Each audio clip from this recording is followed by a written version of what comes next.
France is once again facing a period of political uncertainty following the unexpected resignation of Prime Minister Sébastien Lecornu, who stepped down on October 6, 2025, just 27 days after taking office. Lecornu's departure, the shortest premiership in the history of the French Fifth Republic, highlights the deep divisions and persistent instability within the French political landscape. His resignation came amid mounting pressures in Parliament, growing criticism from both allies and opposition parties, and the looming challenge of governing a nation grappling with economic pressures and social unrest.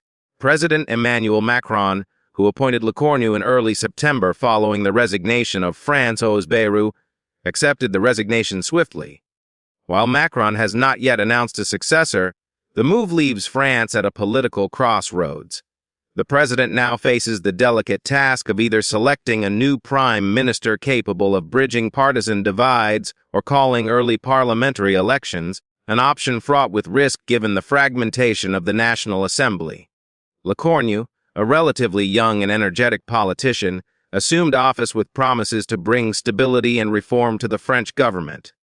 However, from the outset, he encountered severe difficulties in securing broad-based parliamentary support. The legislative elections of 2024 had left no single party with a clear majority.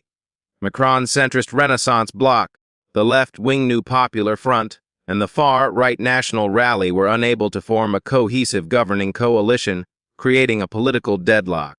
The situation was further complicated by internal divisions within Macron's own party, as various factions disagreed over key policy priorities and cabinet appointments. Upon forming his government, Lecornu retained several ministers from Bayrou's administration, a decision that was met with skepticism by both political opponents and members of his own party who had expected more significant change. Among the most controversial appointments was Bruno Le Maire as defense minister, which sparked criticism from opposition leaders who viewed it as a continuation of old political practices, rather than the renewal Lecornu had promised. Many critics argued that the cabinet lacked the vision and cohesion necessary to tackle France's pressing economic challenges, including a budget deficit that continues to fuel public discontent and protests across the country. Despite repeated assurances that he would not invoke Article 49.3 of the French Constitution, which allows a government to pass legislation without a vote in the National Assembly, Lecornu struggled to advance his policy agenda. Opposition parties were unyielding in their stance, refusing to compromise on major economic and social reforms. The Prime Minister faced mounting criticism from labor unions, civic groups, and members of Parliament who argued that his policies were either insufficient or poorly communicated. The combination of political isolation, public discontent, and intra-party tensions ultimately proved insurmountable. Observers have described Lecornu's resignation as a stark indicator of France's ongoing struggle with political fragmentation. Over the past 2 years, the country has seen multiple changes in leadership, reflecting a broader European trend of political volatility. Analysts note that this instability has repercussions beyond the borders of France, potentially affecting the European Union's cohesion, economic forecasts, and diplomatic positioning on international issues. France, as a central player in European politics, relies on strong internal governance to exert influence in Brussels and beyond, and continued leadership vacuums may weaken its bargaining power in critical negotiations on defense, trade, and climate policy. The resignation also raises questions about President Macron's leadership strategy. Critics argue that the president's attempts to balance competing factions within his party and accommodate the demands of coalition partners have left him vulnerable to repeated governmental crises. Supporters, however, emphasize the structural challenges inherent in France's parliamentary system, where coalition governments must navigate a complex landscape of divergent party interests.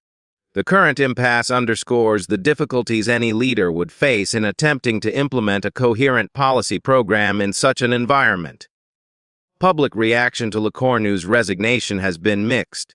On the streets of Paris, Toulouse, and Marseille, ordinary citizens expressed frustration over what many perceive as a revolving door of leadership, Social media platforms were flooded with commentary highlighting dissatisfaction with political elites, while some users questioned whether the country's parliamentary system can effectively respond to contemporary challenges.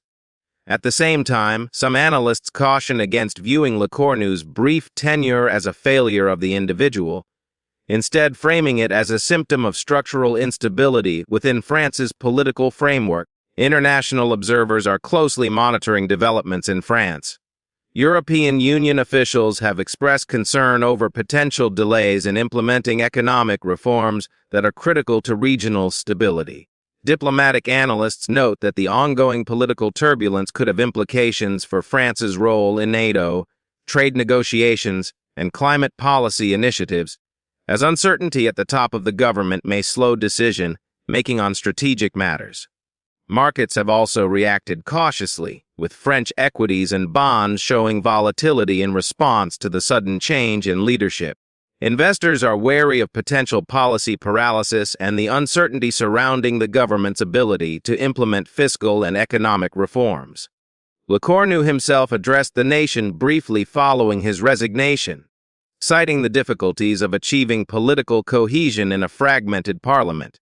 He acknowledged the challenges of governing in a polarized environment and emphasized that his decision to step down was intended to allow the country to pursue a path toward more effective governance. While his resignation marks the end of a brief and turbulent chapter, it also sets the stage for a broader debate on the future of French politics and the mechanisms necessary to achieve stability in an era of fragmentation. The road ahead for France remains uncertain. Macron's next steps will be closely scrutinized by both domestic and international audiences. Whether he appoints a new prime minister capable of building consensus or opts for early parliamentary elections, the decisions made in the coming days will shape the trajectory of French politics for months, if not years.